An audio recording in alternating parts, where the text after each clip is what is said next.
macarons, chocolate bonbons, fresh strawberries and cream. But the catch is, they're all fake. I'm May, and I'm a folk food artist. The most popular item in my shop is definitely macarons. I start off by kneading the clay, adding spritz of water. I'll spread the clay with a rolling pin. I then cut them into halves so I can feed them into a clay maker. I started creating fake food 4 years ago when I used to work at a bank and the artist in me was hungry for creation. I'm a lover of food and crafts, so fake food was a common denominator.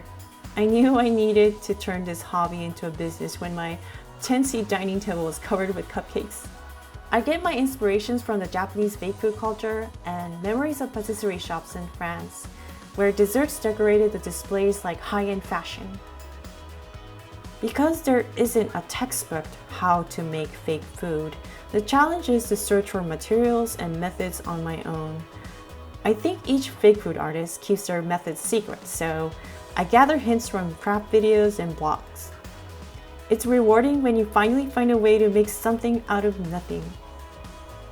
After the paint dries, I use a glue gun to add the filling.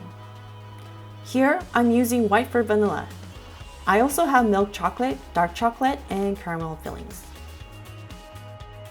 Meringue cakes are one of my favorites to make.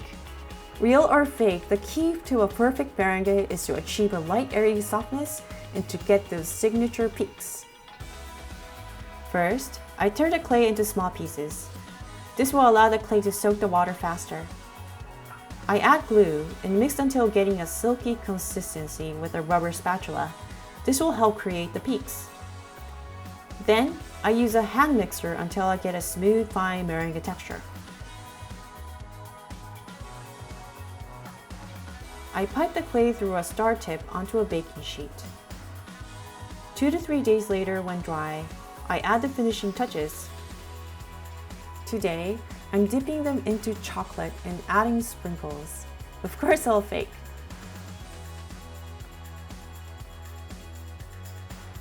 I think strawberries are the hardest but most rewarding to make. They add a pop of color and look beautiful on cakes. Once I prep the clay, I measure them into about 0.4 ounce pieces, and yes, I have strawberry sizes small to large with a set weight. I then place the clay on a flour nail and mold it into a strawberry shape. Then, I add the seeds using a needle tip shaped like a teardrop. The clay is soft, so I need to be very careful not to lose the strawberry shape. After 3 to 4 days, the strawberries are ready for painting. For finishing touches, I will add gloss for that perfect shiny, juicy look. Now the fun part. For today, I'm going to be making the alphabet T for tasty. I start off painting the 2 wood panels brown to make chocolate cookies. I glue on wood pieces that will hold the 2 layers in place. Then, I start to outline the cake with fake cream using a round piping tip. Once that is finished, I place the top cookie layer.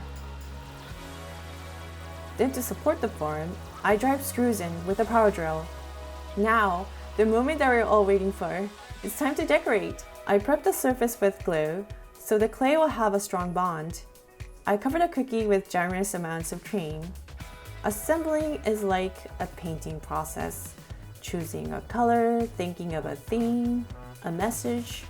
Today, I wanted to express the fun, vibrant, and whimsy that tasty brings to food. I feel our love for sweets is a universal language. It's like celebrating that special occasion surrounding a cake with loved ones. And voila! We have our fake cookie cake. I hope you had fun watching and getting a little glimpse into the world of fake food. Happy April Fool's Day! Oh, yes!